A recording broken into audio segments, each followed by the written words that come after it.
ndananiwe pe noneho hano hantu ho ngeze nta nubwo nanahazi ubusa umwana yewe koko ngo amahanga arahanda koko ubusa hano i Kigali ndamenya mpariza kandi ubuse koko mana we ngiye gupfa neza asuka umugabo wanjye wagiye hehe koko mana we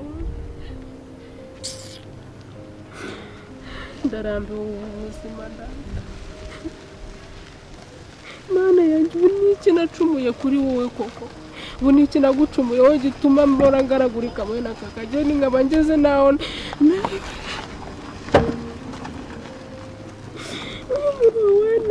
umuriro waneye niyo mpamvu kuko mana yanjye usundi ubu naravutse uburanzi ubu bana bavutse uzi ubu nanjye ndimo koko ko narabuze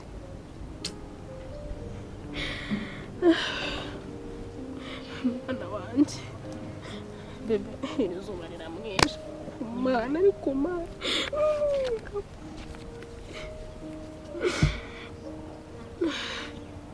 mana inyota y'i Kigali n'inzara biranyishe we ku mana ubu kuko n'iki nagucumuye nta nubwo nanabona n'umuntu ugama amazi yo kunywa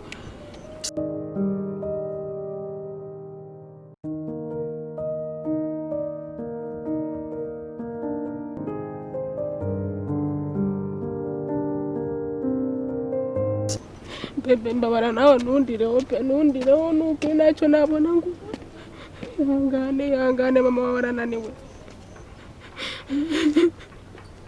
si uko ko nta n'uwanyuraho ngo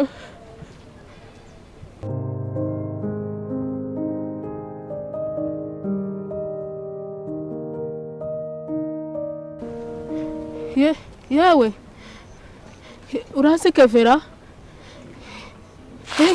Keve ubusa niyangeza ku mugabo wanjye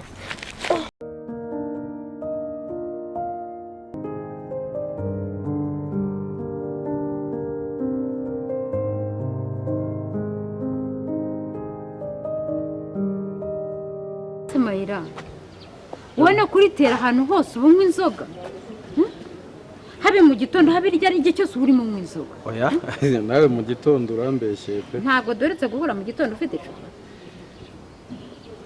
izeye icupa reka rirya n'iryo nari nararanye nari ntiruye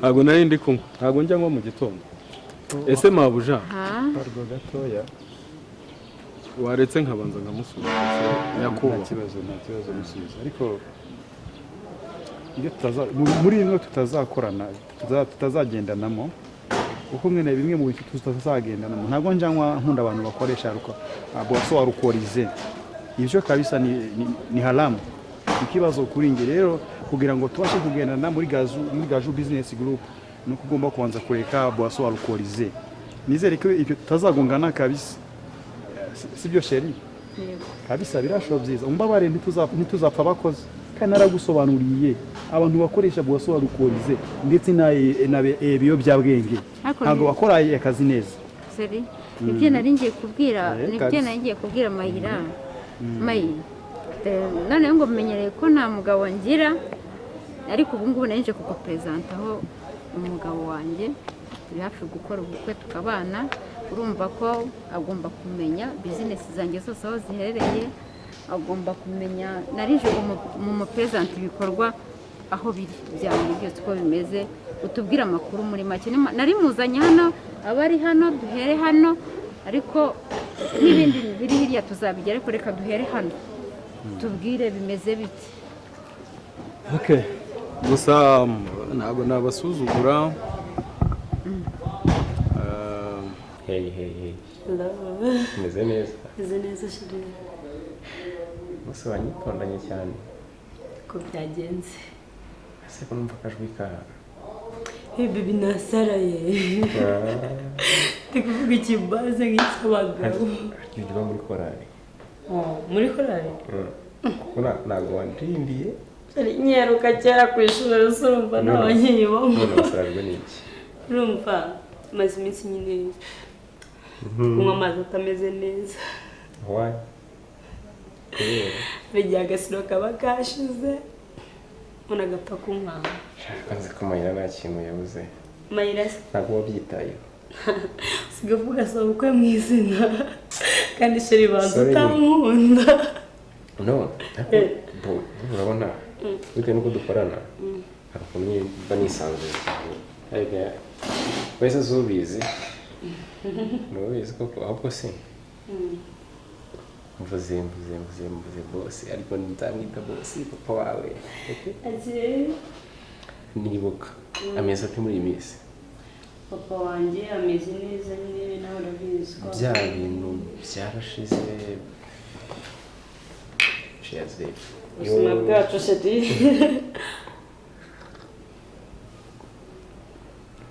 byarashize ameze neza byibuze dore u Rwanda cyagiye mbwira atameze neza na nyuma yabwo mu kazi nakomeje kumubura gusa muri iyi minsi mbona ari maze gake gake nameze neza biri aho ngaho gusa nyine ya makuru naje kuyamenya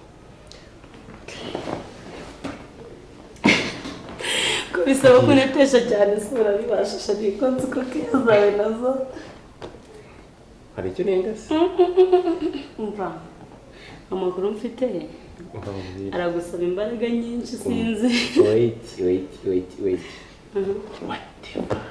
icyo ushaka cyose mbwira ikintu cya bo kwanza wanze umenere ibanga ryatumye amera neza mbere y'uko umbwira ibyo ngibyo ubundi ameze neza ko yagarutse mu kazi ameze neza kumera neza byo ariko nta kindi ndi burenzeho utanyitayeho mbazanga kambe ushaka come on ureba usinziriye cyangwa nsinziriye nakumumvirije no usinziriye mumirije baby usinziriye no ijambo rya mbere niryo ryo usinziriye okay usinziriye unarote kandi ndaza kuko ryama mu gitondo gusa n'ijambo ndagashyira hehe ngira vava kumusabye ko ndyama nkasinzira okay sibyangiye arimo kunyeba kigana kandi ni mukanya banze ubwira okay ubwo nitubite masangura ndaduri no kuguhamagara n'abashuti ngo nimuhire ariko hari icyo naringiye kuvuga cyagiye mvuga nti guhera igihe twakoraniye ntabwo ndumva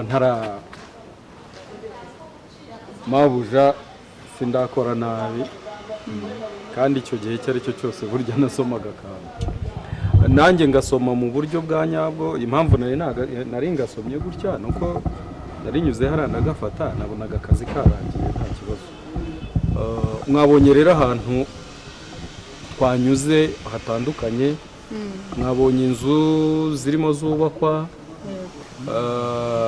mwabonye izo twarangije kubaka ziri ku isoko hari n'izo twagurishije niriya wambwiye ngo yagurishije ubwo se wamugenda wasinze ashobora kuba nayo yanyoye inzoga nyine nibyo nakubwiraga ntiburiya oya ntabwo ari muri nawe asigaye mu inzoga sibyo ntabwo yaba uri musakuza ya poni ndetse muhire rega umenye yuko gusinda mu ruhame ari icyaha ariko kunywa inzoga none ko ndimo ntabwo ari we iriya nayo yaragurishijwe iriya yaragurishijwe rero bo imodoka zo hari indi imwe itari ahangaha hari na moto ebyiri twifashisha mu buryo bwo kujya kurambagiza ahantu runaka zaho hose ziri kumuvuga ngo hari indi imwe hoho zo ziri oya ndi kubara imodoka reka nkubwiye mayi nagusabye ngo umuperezante buri kimwe cyose kiba nuvuga ngo hari imwe kandi nzi ko ibyiza rero mukoresha business ibyiza kubera ko zitari hano ibyiza umuntu yazazimurika zihari nibyo byaba byiza kuko gusobanura ibintu bitari hano nagira avuge kuko uyu Mayira ariko na matatizo mengi kubera ko ubushize hari hoho imwe ariko sheri ubusanzwe Mayira nk'umukozi mwiza lakini mimi si abantu bakunda pombe Ewa na pombe ni haramu kuri nge Ubyumva kabisa. nimba ngiye kubana n'umugabo Ibyo avuga byose agerageze ariko ikintu cya pombe kabisa gishire ku ruhande. Sibyo Mayira. Tuzakorana neza kabisa. Rero reka tuzange tugaruke ejo. Nzaza ejo kabisa utasomye kuri pombe. Hanyuma tuganire neza. Nsanga ibintu byose nabishyize ku murongo. Uvugishe nabaye Muhire nabaye Keve. Kuvuga ibintu byose turaza kuba twabitunganya. warabafashe bose Bose nafasha amazina yabo kabisa na Keve ndamuzi. urabazi Ngewe. Lakini mugerageze ke eya inzu nabaretse ndamuvugisha mu kanya ushaka ko tujya kumbwira papa what was the problem nyuma gato nitonze papa wanjye muvumbure burya ngo ya myaka 18 18 yahawe gusa nyine ni ibintu babimezemo gikomere ukunda ariko 25 imyaka 18 imyaka 25 numvaga bivangavanze nyine bigitangira byari ibintu by'agatogo gusa nyine n'ubu ntabwo ari inkuru ishimishije ariko kwa ko nyine ako byiza yagufungukira kubwira yarambwiye ariko buriya sinabyivumburiye narabyivumburiye ni ukuvuga ngo papa muri iyo myaka 18 avuga mu myaka 18 ishize yego muri iyo myaka 18 ishize nyine yigeze ngo gufata ku ngufu urumva nyuma gato rero bari bagiye kumufata nawe kugufata wakoze violi 75 se oh no byari mubihura mu myaka 18 n'imyaka ishize ya 25 nyine niyo bari bumukatire iyo baramuka bamufasha none se ko bamufashije gute se ayushwa ko ari byo shiri nibyo mbaza ngo njyewe naragiye nigwira kuri agenda ye urumva oh nagari wabinyibwiriye kuko cya gihe igihe musanga aryamye we cumi twafite agenda imaze imyaka 18 fo irimo buri kimwe cyose buriya papa ndamufite gusa ni ibanga wa musore we Bisco, baby. Come on, ntabwo nyizera urumva nakuvamo. Sheri ndagukunda cyane niyo mpamvu ibintu mba mbikubwiye. No tuzi. First of all, ni umubyeyi wawe n'umubyeyi wanjye. Ntabwo ari ibintu twara. Just ni ubuzima bwacu twese. Sheri niyo mpamvu mba mbikubwiye nuko bangira ngo nyine umenye njye wa nyawe, umenye papa wa nyawe nyine utumenye muri famille utazagira igihe ikintu bikeka natwe tujye twumva nyine twisanzuye. Alright baby. Okay, yagataho. Komeje no kuganira nkukumvira. Muri sasi wowe acyane. None. Nganje kureba ko sesara akantu yateguye kubundi nagarika ko gutegurira nawe aragukunda rego ubundi havuyemo dadi abandi twese turagufana. Kenje kukurira shiri. Nari baby. Ndabaguka. Sawa. Ivyo navyo narabimenye. Ivyo navyo mu bikosore kabisa.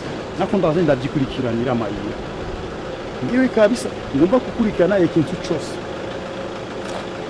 Uwo umushoferi uherutse gutwara mazutu ugerageze umumenyesha yakiri kare uwo ngomba kumusezerera tukangaza abakozi bafite icyo twita umuco ego kandi ubikore vuba kabisa reka ejo bishire ku murongo tuzaganira ndumva ari byo byababizi gusa icyo nabasaba nuko uya nati nuwonsaba wasize iyo umuntu ufite inzoga nge sinkunda umuntu ukoresha ipombe ukoresha boisson alcoolisée ntabwo uri ku murongo ntabwo ibintu biba biri ku murongo reka tuzavugana ejo kwete lo matin mu gitondo sibyo cheri kama hamare reka tugende icyifuzo cyanjye ntabwo mwacumva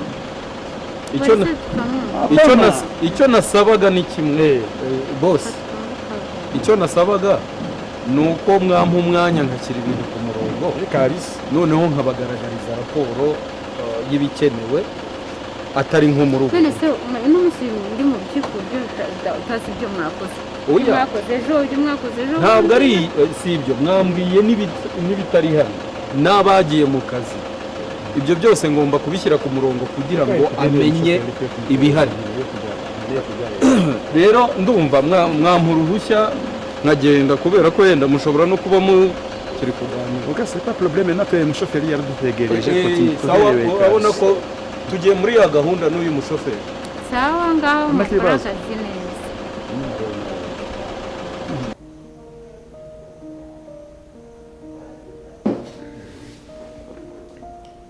ase imyaka 18 ishize ese Mayira gufata ku ngufu imyaka 18 ishize ibi byaba bifite bihuriye na nifatwa ku ngufu rya gaje aho kamase yawe go kwihorera ku muntu utari we kumbo yakoreho ari we turi kumwe duhora mu munsi oh my god ese ngoze ntabwo byakiriye.